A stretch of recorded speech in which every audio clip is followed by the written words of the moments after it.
Sí, ¿verdad? Sí, demasiado. ¿Sí, sí vieron esa noticia de que el calor los vuelve violentos?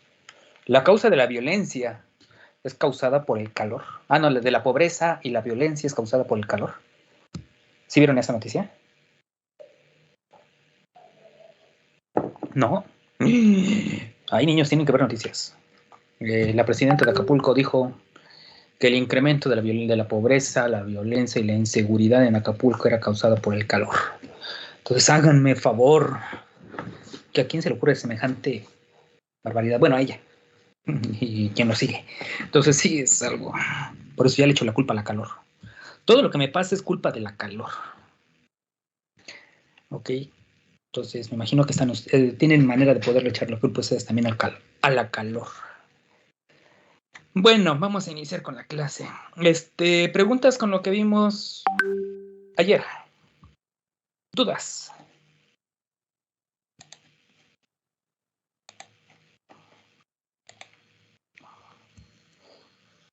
¿No hay dudas? Híjoles.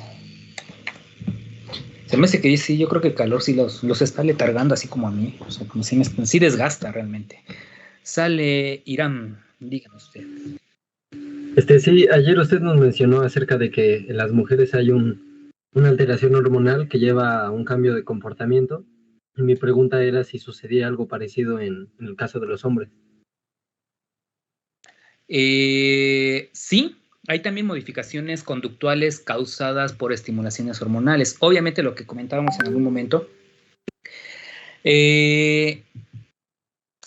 pueden ser inducidas principalmente por factores externos, por señales odoríferas, auditivas o táctiles. En el caso, por ejemplo, de las modificaciones neuronales, la exposición, por ejemplo, a señales del recién nacido puede modificar también conductualmente. Por ejemplo, generalmente los varones, generalmente, no todos, el varón los rechazamos a los niños, así como si decimos, ay, chamaco, ya, vete por ahí, no, ni te me acerques, o sea, hay ese tipo de comportamientos, bueno, no tanto así como que tenemos niñofobias, o cómo sería.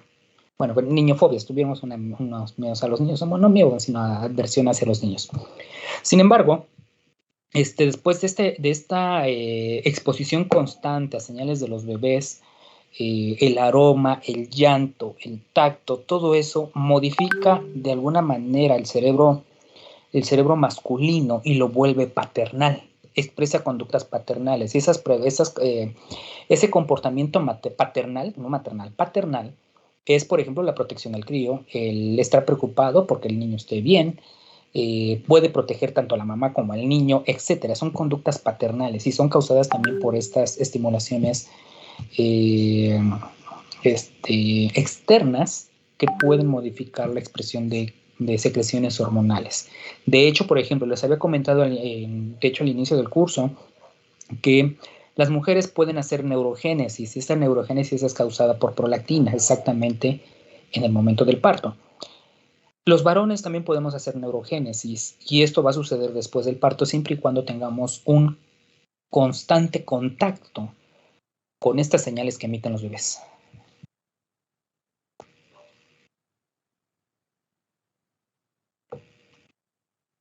Gracias. De nada. Entonces, dense cuenta, o sea, vean, analicen los comportamientos de algunas parejas y de papá que dice, yo no quería tener bebés, yo no quería tener niños, guácala los niños. Y de momento, son bien paternales. Y más, y más, y más, y más, cuando el bebé es del sexo opuesto, es decir, el papá, si tiene una niña o nace una niña, híjoles. Y la mamá es viceversa. ¿Ok? Entonces sí es simpático. Sí, Adrián, van a reprobar por calor. Y yo los voy a reprobar porque hizo mucho calor. Entonces echamos la culpa al calor. Muy bien, a ver quién hizo el a ver quién. Mamá. Carmen. Sí, bueno, a mí me surgió la siguiente duda y es que estamos viendo que un ciclo normal es de 28 días, ¿no? Ajá. Pero, pues, obviamente hay personas que pueden variar, pero ¿esto de qué depende? O sea, ¿hay algo que esté directamente relacionado como, no sé, la concentración hormonal o aún no se sabe o por qué? Porque hay estas variaciones, pueden ser múltiples, no necesariamente por las concentraciones hormonales, sino más bien cuándo se están secretando. 28 días es lo que nos dicen los libros, o sea, los libros de texto nos dicen que son 28 días. Sin embargo, ya viendo en la práctica, pues no es así. O sea, podemos tener variaciones de más o menos 3 a 5 días, es decir, pueden ser 25 días o pueden irse hasta los 31 días. Ok, podemos tener esas variaciones si están dentro de la normalidad. Obviamente también estas variaciones hormonales pueden ser por múltiples aspectos. Pueden ser desde el estado emocional de la mujer, si está feliz, si está contenta, si está comiendo bien, si algún día se le entró en estrés y por hambre, porque no comió, porque se enojó un día o se peleó con el novio un día, pues eso le genera un proceso de estrés y obviamente esto puede generar variaciones. Pueden ser variaciones mínimas o a veces imperceptibles. Sin embargo, cuando ya el efecto es constante, por ejemplo, en el caso de un estrés crónico, causado, por ejemplo, por problemas económicos, ruptura de pareja, por ejemplo, si yo les digo, a partir de la siguiente semana, bueno, en la semana, dentro de una semana va a ser su examen, no les voy a decir qué día, obviamente ustedes van a entrar en estrés y seguramente puede que genere yo alguna alteración en su ciclo menstrual. Puede ser mínimo, puede ser muy grave. Ahora, les decía que pueden ser factores ambientales, factores epigenéticos que me pueden llevar a estas alteraciones en el ciclo hormonal, en el caso de las mujeres. Ahora, pueden ser tan severos que pueden ser también por factores internos, como pueden ser la aparición del síndrome de ovario poliquístico, que pueden tener una hiperandrogenemia, que me puede llevar a irregularidades menstruales que pueden ser más allá de los 5 días o 10 días. De hecho, podemos encontrar hasta de cada 3, 4 meses, o de hecho hemos visto pacientes que ovulan solamente una vez al año, y eso es debido principalmente por este hiperandrogenismo. Ahora, otra de las causales que se ha visto que tiene efecto son el caso de las relaciones sexuales sin protección. En algunas pacientitas se nos pueden embarazar, bueno, hay una fecundación, el embrión se implanta, genera la señalización, pero aquí se implanta o hace contacto, se desprende, pero es suficiente para mandar una señalización y puede haber alguna interrupción de esta ciclicidad hormonal y pueden tener un desplazamiento de este ciclo menstrual que se puede retrasar 5 o 10 días. ¿Okay? Entonces son múltiples factores que nos pueden llevar a estas irregularidades menstruales. En el caso también, por ejemplo, de los ciclos de luz-oscuridad. En el caso, por ejemplo, en el caso de ciclos de luz-oscuridad, donde vemos mayor efecto es en los ciclos de invierno, porque la duración de la noche es más largo que cuando sucede en el verano, que los ciclos de luz son más largos. Entonces, este efecto se ha visto principalmente en mujeres que trabajan como sobrecargo o azafatas que hacen viajes intercontinentales. Entonces, donde los días pueden ser prolongados o las noches pueden ser prolongadas. En ese tipo de pacientes, sí tenemos alteraciones en su ciclo hormonal y nos puede llevar a irregularidad menstrual. Gracias. De nada. ¿Alguna otra pregunta?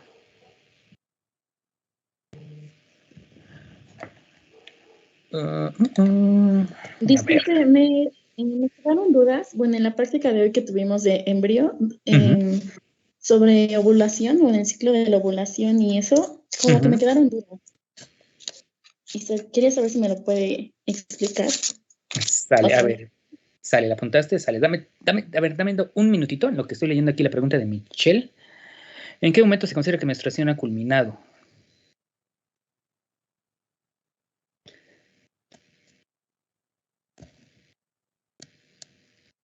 Me imagino, Michelle, que te refieres al sangrado todavía permanente, al sangrado, ¿verdad? Creo que te refieres a eso. Generalmente cuando sigues todavía hay pequeños goteos o manchas en la toalla, se considera que puede seguir, bueno, ya es parte, todavía considera parte de la menstruación, pero cuando dejas ya de tener sangrado, se considera que ahí culminó. Hay pacientes, por ejemplo, que pueden tener sangrados no necesariamente de 4 o 5 días. Hemos visto casos de pacientes de 7, 8 días, hasta 10 días. Y esto puede ser debido principalmente, por ejemplo, a secreciones de progesterona. O, por ejemplo, en el caso de pacientes que toman pastillas anticonceptivas a base de progestágenos, generalmente sus periodos menstruales son muy largos. Ahora sí, Naomi. Sí fuiste Naomi, ¿verdad? Sí. Ok. Ok, sale Naomi. Y ahorita contesto a la otra. Vamos por partes.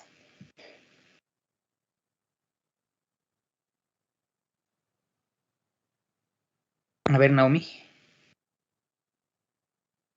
Sí tuve dudas para iniciar, tuve dudas sobre el folículo, ¿cómo? Primordial, el folículo primario, como que tengo duda con eso, todavía me quedó duda sobre eso. Ok. ¿Qué tipo de duda? ¿O cuál es la duda? Sobre las tecas, no me queda claro como qué eso, para qué sirve la teca. Bien, vamos a ver. Entonces me voy a regresar a morfología ovocitaria.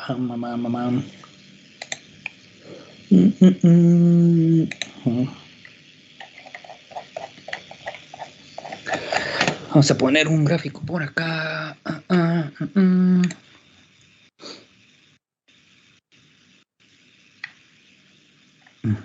Es este.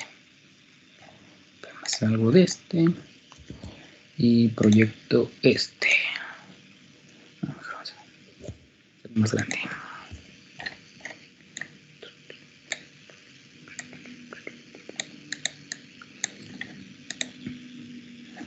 ¿Células de la teca o todo? Solo lo de células de teca. Ah, células de la teca, ok. Bien.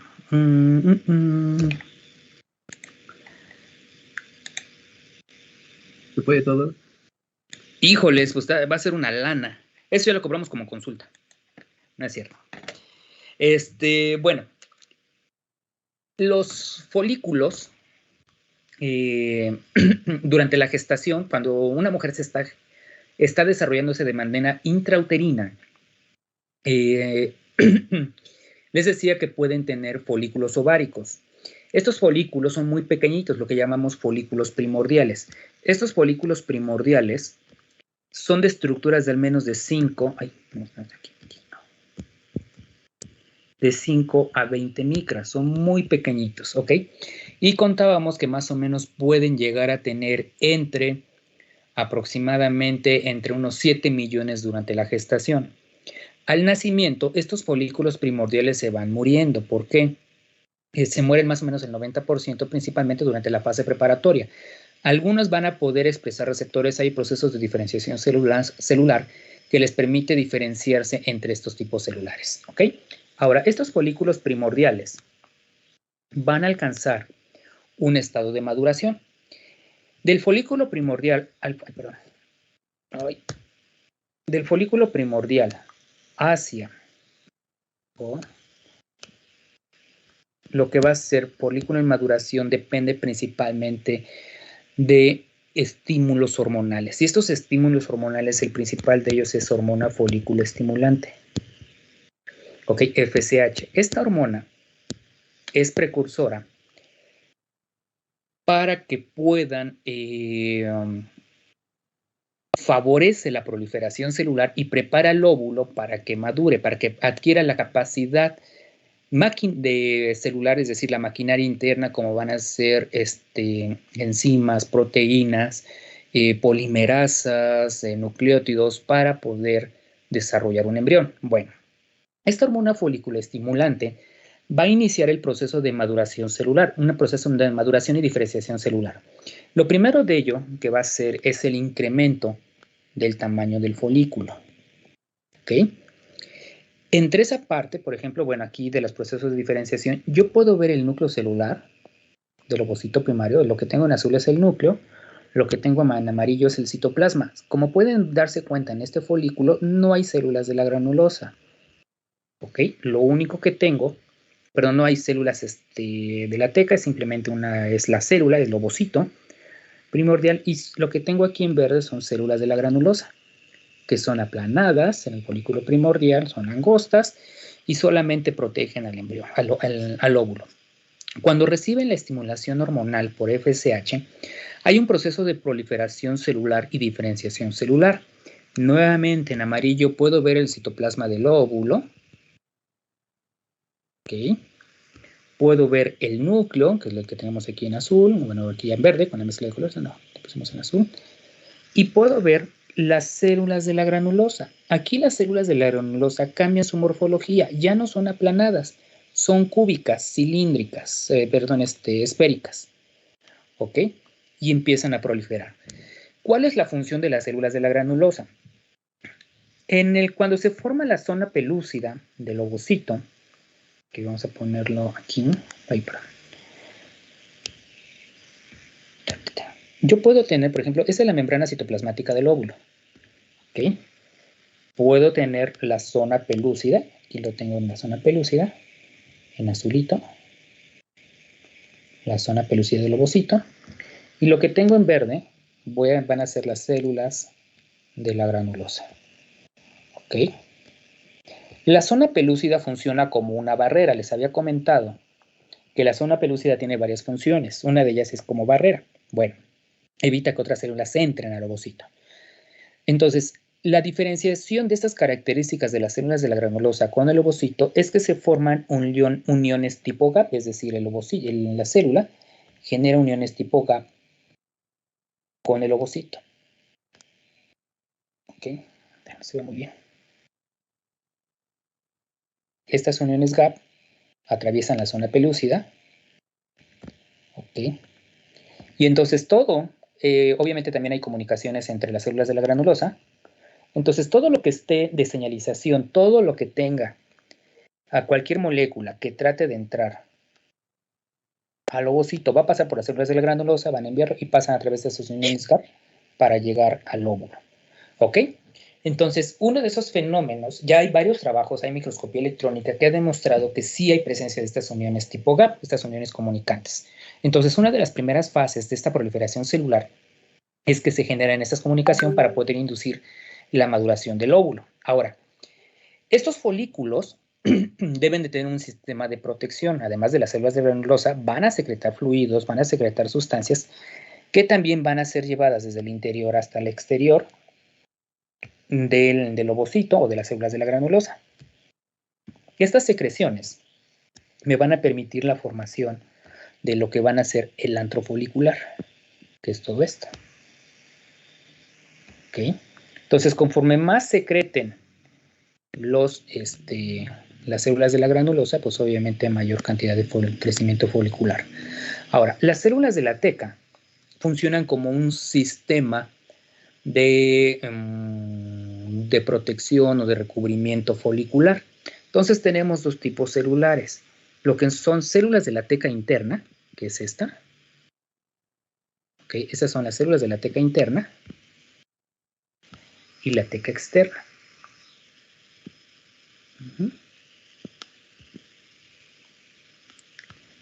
Estas son las que van a mantener comunicación también con la parte externa, como son el tejido estromal. El tejido estromal sería todo esto. ¿Okay? Ahora, las células de la teca, que funcionan como un sistema de protección, expresan también lo que van a ser receptores ALH. Los receptores ALH que son expresadas por las células de la granulosa son importantes para poder inducir la ruptura folicular.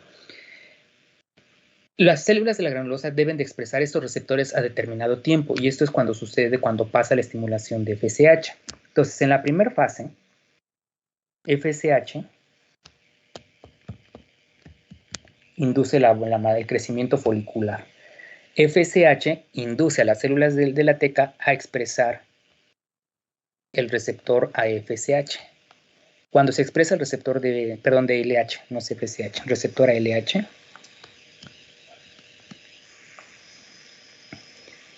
el receptor de LH se expresa en las células de la granulosa, y entonces cuando llega LH se da el rompimiento de las uniones intercelulares entre las células de la teca, y entonces el óvulo puede salir ovulado, liberado, por así decirlo. ¿Sí? ¿Naomi? Sí, gracias. Ok. A ver, Jocelyn. ¿Cuál es la probabilidad de que una mujer en estado de lactancia se embarace? Depende. ¿De qué depende? Primero, que tenga lactancia materna exclusiva. Esa es una, ¿ok? Y que el estímulo de succión por parte del bebé sea constante. Si el bebé, por ejemplo, se le da de lactancia materna 10 veces al día y se mantienen esas 10 veces al día durante las mismas horas, en el mismo horario, las probabilidades de embarazo son prácticamente nulas. ¿Por qué? Porque la prolactina se sigue manteniendo activa, se sigue manteniendo alta y eso evita la maduración folicular o la maduración y liberación del óvulo. ¿Ok? Ahora, pero si una mujer en estado de lactancia olvida darle de comer a su bebé y olvida lactar en un momento, esto hace un reset, ya no recibe la estimulación hormonal, la estimulación de succión, ya no hay estos cambios hormonales y se hace un reset. Y entonces puede haber probabilidades de embarazo. Entonces, ahora sí que es un volado, dependerá de ese estímulo de succión. En algunos modelos animales, por ejemplo, en el caso del conejo, es bien simpático. En el conejo, por ejemplo, no se utilizan hormonas para poder inducir ovulación y el incremento de embarazos. O sea, no se utilizan hormonas para inducir una superovulación. Ahí lo que se hace es, cuando una hembra está gestante, los niveles de prolactina son altos y no se embarazan, eso a los 10 días. Pero en el caso del conejo, la lactancia es solamente una vez al día y su lactancia dura por 3 minutos. ¿Ok? Eso es constante en el conejo. O sea, no hay... Ese es un modelo muy bonito para poder estudiar ovulación y conductas maternales. Les digo porque solamente dan de comer a las crías una vez al día, cada 24 horas. Lo hacen a la misma hora y la duración es de solamente 3 minutos. Cuando hay variaciones en esa temporalidad o en esa frecuencia, pues quiere decir que hay un trastorno, hay un daño cerebral y entonces podemos decir que hay una afectación neuroendocrina. Bueno, entonces por eso lo hacen un modelo muy bonito. Ahora, en el caso de las hembras lactantes, ese comportamiento es íntegro por 10 días, pero en el día 11 yo no le llevo a las crías, o sea, no le doy de comer a las crías, la hembra entra en ansiedad, hay un cambio, un feedback entre glucocorticoides por ese nivel de estrés, por no ver a los críos, por no recibir la lactancia, hay un reset hormonal, los niveles de prolactina bajan súbitamente y se disparan los procesos de FSH y LH, teniendo como consecuencia que se liberen los óvulos. Y no solamente, a pesar de que los conejos son multíparos, es decir, cuyos embarazos pueden ser por arriba de 6, se ha visto que pueden duplicar la liberación de óvulos. Entonces, en lugar de que tengan 6, pueden llegar a tener hasta 10, 11 crías, pero solo por la interrupción de un estímulo de lactancia. Y eso solamente sucede en el día 11. En el caso de las mujeres, no se ha comprobado tal efecto, pero sí suele suceder con 1 o 2 lactancias que se omitan, pueden hacer un reset hormonal y pueden tener una ovulación. En la práctica hemos podido llevar, por ejemplo, la anticoncepción por lactancia materna, la hemos podido extender hasta 1 año y medio. Es fabuloso, se ahorran un montón de cosas, de anticonceptivos, de hormonas, de preservativos, de todo se ahorra simplemente por estimulación del pezón, ¿ok? Por lactancia materna exclusiva hasta por 1 año y medio. Es fascinante, pero por aquí dejan de lactar un día, ¡puf! Ya bailaron. Y a lo mejor hasta pueden tener gemelos. ¿Sale? ¿Sí, Jocelyn?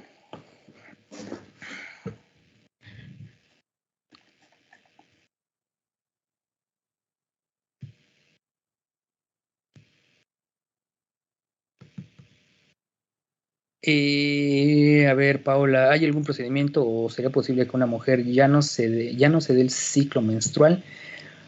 Sí, puede suceder. ¿Cuándo puede suceder eso? Cuando hay reserva ovárica depletada, es decir, cuando ya no tienes óvulos, que puede ser a muy temprana edad. Es decir, tengo un caso muy cercano que sí tiene una ovulación, principalmente por reserva ovárica depletada. una jovencilla solamente tuvo una menstruación, la tuvo a los 11 años y ya no volvió a tener. Hormonalmente está bien, pero no tiene ovocitos. Entonces es un caso muy, muy raro, puede suceder. ¿En qué otro tipo de casos? Por ejemplo, cuando hay variaciones hormonales, como el síndrome de ovario poliquístico, que es una hiperprolactinemia, bueno, en el caso de hiperprolactinemia o en el caso de hiperandrogenismo, ya se interrumpe el ciclo menstrual y ya no tienes menstruaciones. Sin embargo, las consecuencias son severas. Entonces, en el caso de menopausia, que sí tienes ovocitos, pero ya no son suficientes para poder estimular un cambio hormonal. Entonces, sí hay factores o procedimientos para poder interrumpir la menstruación. No son recomendables. ¿Por qué? Porque puedes generar efectos colaterales. ¿Ok? En el caso de Adrián, la ovogénesis ocurre antes de que el folículo madure. De hecho, la ovogénesis sí sucede antes de que el folículo madure. De hecho, hacemos ovogénesis desde que estamos sin útero. ¿Ok? Ya una vez que el óvulo maduró dentro del folículo y se libera a la tuba uterina, ya inicia el proceso de maduración folicular, es decir, ya inicia la meiosis 1, pero eso solamente cuando sucede en la ovulación. Esto es muy importante aclararlo, porque me he encontrado en algunas redes, en Facebook, en Twitter, algunas noticias así bien amarillentas, busqué los antecedentes y sea alguien por ahí que se le ocurrió escribir cada barbaridad, en donde decían que se gestó un embarazo en el ovario, dentro del folículo. Eso no puede suceder. ¿Por qué? Porque para que pueda haber una fecundación, el óvulo debe de haber concluido su meiosis, y la conclusión de la meiosis solamente se da fuera del folículo. Esta noticia decía que se gestó dentro del ovario. Lo que sucedió ahí, ya haciendo un análisis ya muy exhaustivo, y fue una falla del médico que reportó este caso clínico, fue que se generó un embarazo ectópico. El embrión, el óvulo ya salió del folículo, no logró moverse a lo largo de la tuba uterina, y entonces llegaron los espermatozoides y lo fecundaron. ¿Ok? Pero no es que se haya generado dentro del folículo, no se haya fecundado dentro del folículo. Recuerden que el folículo está cubierto por células de la teca y células de la granulosa, y el espermatozoide no tiene la capacidad de poder penetrar el folículo. ¿Ok? Entonces, aguas con eso. Lean muy bien, utilicen su lógica, chicos. ¿De acuerdo? Entonces, todos hacemos, bueno, todas hacen ovogénesis y pueden llegar a la maduración folicular. Ahora, hace algunos años, bueno, más a ver cuántos, como unos 10 años, se decía que en el caso de las mujeres menopáusicas ya no hacían ovogénesis, sino que nada más tenían folículos y que ya estaban atrésicos. Y resulta que no. Un grupo, por cierto, de investigadores mexicanos, no me acuerdo, creo que del CIBO, del Centro de Investigación Biomédica de Occidente, que está en Guadalajara, encontraron que en mujeres menopáusicas todavía hacían ovogénesis, y que ellos postulaban que la menopausia no era causal por la pérdida de folículos o la pérdida de ovocitos o de óvulos, sino más bien era por una falla en la expresión de receptores hormonales, pero ovogénesis había. Sin embargo, si nosotros estimulábamos o se estimulaba la maduración folicular de esos folículos primordiales en mujeres menopáusicas, pudiéramos desarrollar un cáncer de ovario. Entonces, de hecho, se está considerando que el cáncer de ovario es por esta ruptura, o más bien por el rebase de esta línea, en donde los folículos primordiales de una paciente menopáusica que no están preparados para madurar pueden diferenciarse y pueden generar crecimientos tumorales. ¿Ok? Entonces, la ovogénesis se da antes de que el folículo madure. ¿De acuerdo? ¿Alguna otra?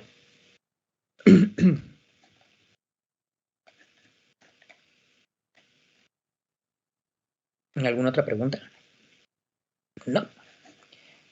Bueno, pues vámonos a la clase. Bueno, lo poco de la clase.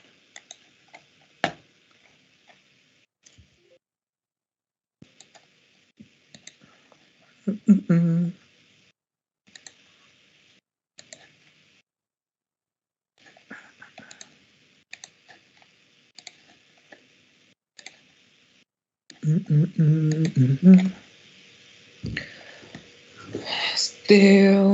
a ver.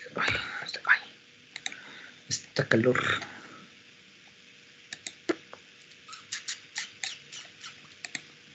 Ok. Bueno. De todo lo que hemos visto desde el inicio del curso, bueno, fuimos de la parte microcelular, es decir, la parte bioquímica, la parte genética, cromosómica, celular, vimos mitosis, vimos meiosis, vimos ovogénesis, vimos espermatogénesis, cómo los gametos se forman, qué características deben tener los gametos. Pues viene ya la parte en donde se va a llevar a cabo la unión del óvulo y el espermatozoide, que es la fecundación.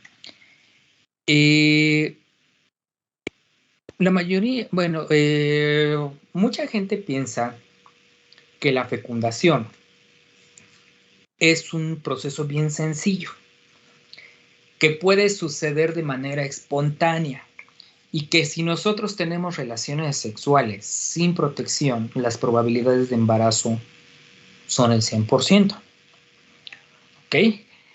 Y resulta que no es así. La fecundación es un proceso muy quisquilloso, muy complicado, porque no solamente intervienen en no dependen de la formación de gametos, es decir, no dependen de la morfología, la vitalidad, la movilidad espermática, la maduración del óvulo que libera en el primer o segundo cuerpo polar. Dependen de otros factores.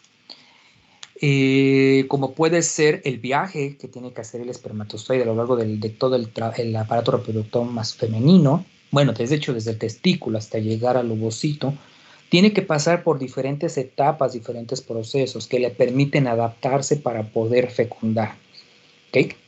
Entonces, a lo largo de todo ese viaje, puede perder algunas características, algunas cualidades que le permitan fecundar.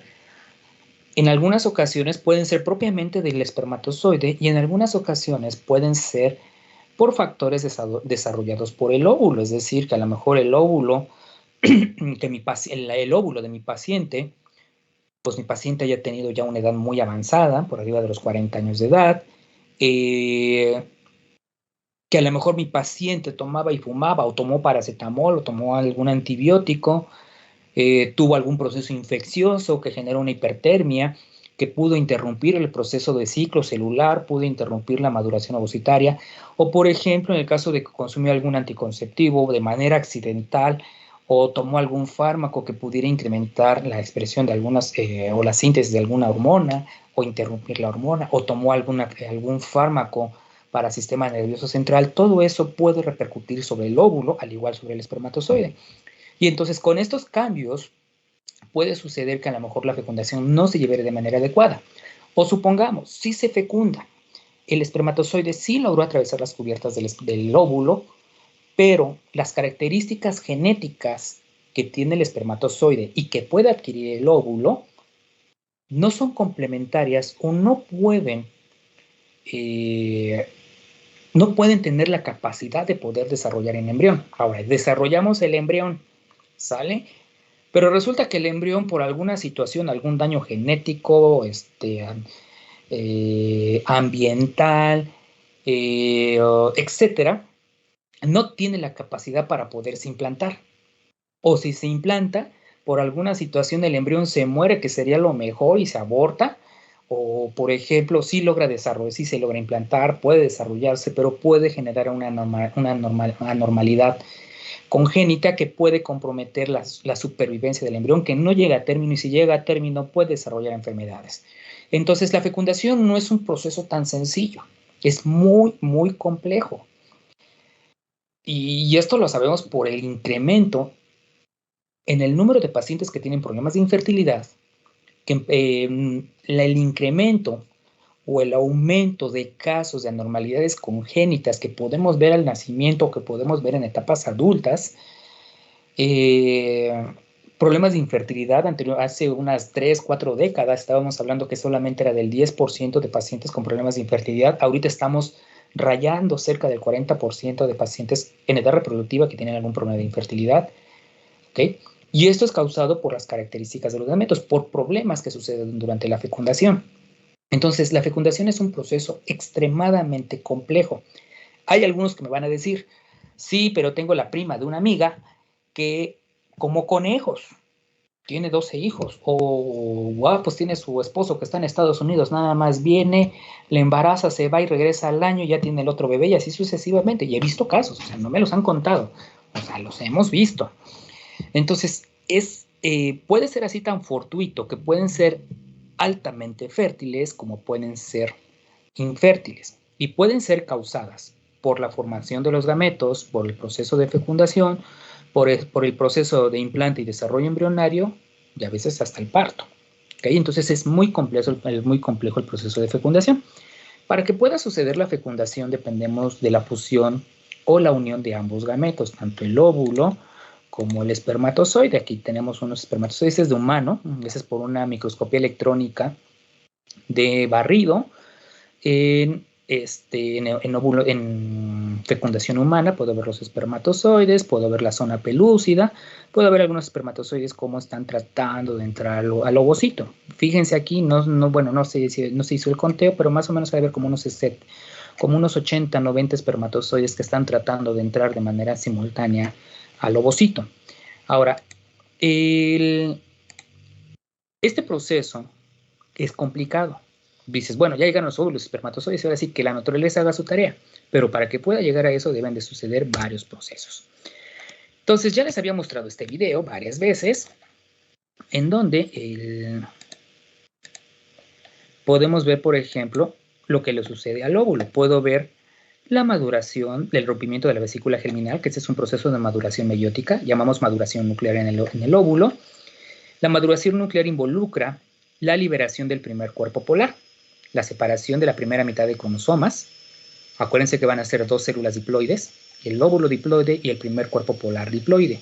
Y queda el núcleo en metafase 2 listos para la segunda división meiótica. Con la llegada del espermatozoide y la interacción de la membrana, recuerden que el espermatozoide entra con flagelo, la interacción de membranas celulares y citoplasmáticas del óvulo y espermatozoide dispara la segunda división meiótica, en donde formamos el segundo cuerpo polar. Recuerden que aquí el óvulo ya se vuelve haploide, primer cuerpo polar que es diploide, segundo cuerpo polar es haploide y el ovocito es haploide. Con la entrada del espermatozoide se restablece la diploidía, se inician las divisiones mitóticas de 1 a 2, 2 a 3, 3 a 4, 5 a 6, así sucesivamente, hasta tener la mórula y la liberación del embrión, del blastocisto, lo que llamamos eclosión. Toda esta serie de pasos que ahorita acabaron de ver en el video pueden ser interrumpidas por múltiples factores. 1, que a lo mejor el espermatozoide no tiene acrosoma. 2, que a lo mejor no se mueve. 3, que a lo mejor la zona pelúcida no expresa las moléculas para poder atraer al espermatozoide, que no puede inducir reacción acrosomal. Que la zona pelúcida no pueda romperse para poder liberar el embrión. Que el óvulo no pueda disparar el desarrollo embrionario, etcétera. Son múltiples factores. Ahora, la fecundación es un proceso tiempo específico. La fecundación debe de darse en lo que va a ser el istmo de la tuba uterina, que se encuentra en el primer tercio. En el primer tercio, que es esta parte, ¿no? Vamos a ponerlo aquí.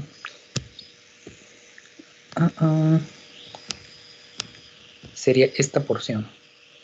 En esta porción es donde estaría sucediendo la fecundación. Entonces, cuando se da la fecundación en el istmo de la tuba uterina, ¿qué es lo que va a suceder? Le da tiempo al embrión ya fecundado para que se divida, alcance la proliferación celular, alcance la etapa de blastocisto, le permite eclosionar y finalmente anclarse, implantarse. La ventana de implantación debe de suceder de manera precisa entre el día 6 al día 10 posovulación, que sería en esta porción, para que se pueda implantar en el tercio superior del útero. ¿Ok? Si por alguna situación la fecundación se lleva a cabo de manera tardía, por ejemplo, se dé cerca del cuerno uterino, ¿qué es lo que puede suceder? El desarrollo embrionario va a tardar, y en algunas ocasiones no le da tiempo a eclosionar, y entonces el embrión puede tener dos opciones: una, que se vaya, que nunca se implante, ¿ok? O la otra, que sí se implante, pero que se implante en cérvix. Y la implantación en cérvix nos genera un proceso de placentación que se llama placenta previa, que es altamente riesgosa, genera demasiadas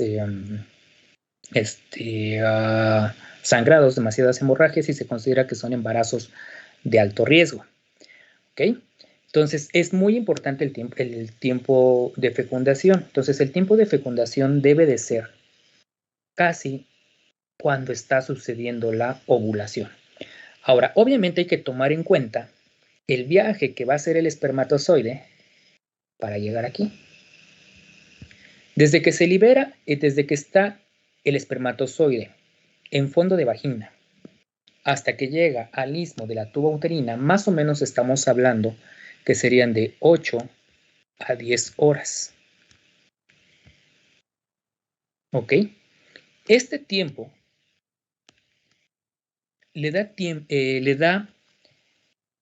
valga la redundancia, le da tiempo al espermatozoide que adquiera modificaciones en su membrana, modificaciones en su material genético para que pueda tener la capacidad de poder desarrollar un embrión. Ahora, también el óvulo requiere un tiempo. Este tiempo, ¿ok? Desde que madura, desde que libera el primer cuerpo polar, que se llama maduración nuclear, y una segunda maduración que se llama maduración citoplasmática. Ese tiempo más o menos son de 16 a 18 horas. ¿Ok? Es lo necesario para que el óvulo madura tenga la capacidad de poder ser fertilizado y pueda desarrollar el embrión. Si yo tengo interrupciones en la maduración del óvulo o en la maduración del espermatozoide, puedo tener fallas de desarrollo embrionario o puede ser una causal de infertilidad. ¿Ok? Entonces, la fecundación es tiempo específico, momento específico. Pueden suceder accidentes, podemos tener variaciones en la temporalidad, pueden ser causadas por el ciclo sexual femenino, por esas variaciones hormonales que nos pueden ser irregulares. Les decía que regular son 28 días, pero podemos tener variaciones de 1 a 5 días. Entonces, estas variaciones nos pueden generar estas bromas o esos pequeños inconvenientes en los procesos reproductivos. Por eso es que puede ser muy fortuita. ¿Sale? Bueno, ahorita vamos a ver por qué puse esto aquí. Ok, ya. ¿Sale? Bueno, preguntas que tengan aquí. Dudas.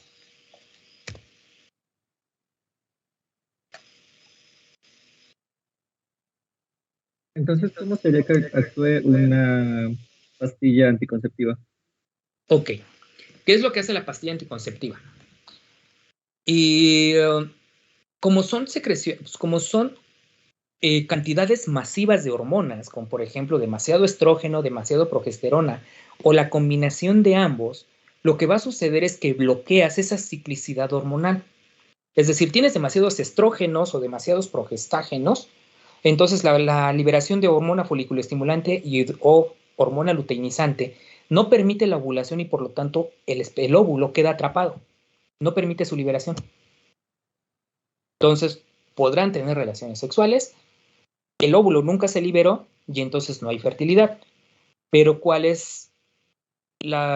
puede ser un efecto colateral? Que ese óvulo se pueda enquistar o que la atrofia por esta hiperestimulación hormonal no solamente sea para un folículo, puede ser para todo el ovario o para ambos ovarios.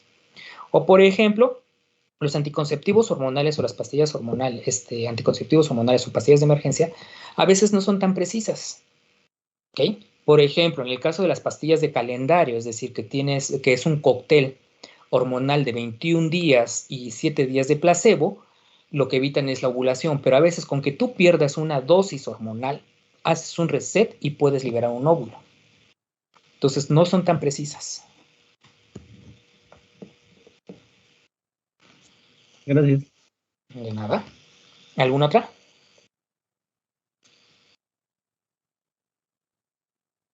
¿No? Bueno, chicos, entonces aquí le paro hoy y el día lunes vamos a empezar ya con lo que va a ser el viaje del espermatozoide hacia su unión con el óvulo. ¿Sale? Vamos a ver todos los procesos y dónde podemos encontrar una causa de infertilidad. ¿Sale? Bueno, chicos, pues nos estamos viendo entonces el próximo día lunes. Por lo mientras, pórtense bien. Si toman alcohol, échense una a mi salud. ¿Sale? Bueno, chicos, pues nos estamos viendo. Cuídense mucho. Gracias, hasta luego. Gracias, hasta luego. Bye. Gracias, hasta luego. Bye. Gracias, hasta Hasta luego. luego, gracias. Gracias, hasta luego. Luego.